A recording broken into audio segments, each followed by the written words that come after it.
The COVID virus, which has affected us now for well over a year and a half, going on 2 years, continues to plague and to frustrate us and to make us continually aware of our frailty and our need of the love of God and for His healing touch.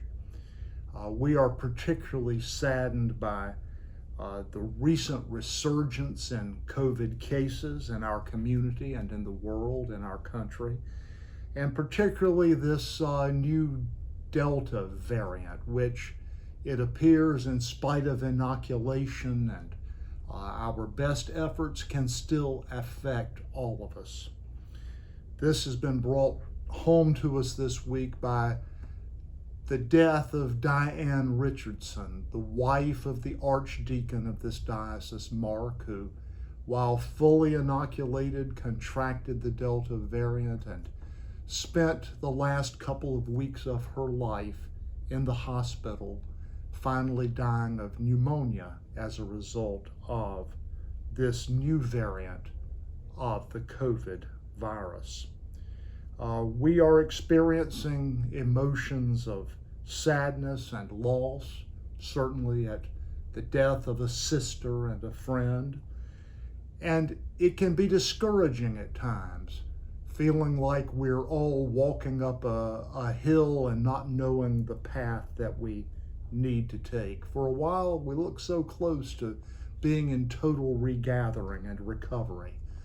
But I think this is a moment that the Lord is giving us to regroup and to think one more time about our response to COVID and what each of us should be doing in our own lives, and particularly for us in our congregations and in our churches. In a message earlier this year, we talked about Isaiah's image of walking in darkness and looking for the light. Well, there's still darkness in our journey through this pandemic, but there is also light. Jesus Christ is the light of the world, and even for forlorn and weary wanderers like you and me, we need hope. We need assurance. We need the promise of God, and Jesus Christ is that in the midst of all that we face. I'm asking you today to once more pray and to consult with one another, clergy and lay leadership, about what is best for your congregation. I'm told that the D variant of this virus is transmittable by breath, by coughing, by sneezing, not so much by touch, not so much by proximity. But I want you to think carefully about wearing masks in worship and in meetings, and also about being thoughtful of one another in terms of covering your mouth when you sneeze or cough, and in terms of not submitting yourself as well as others to the transmission of this particular form of the COVID virus.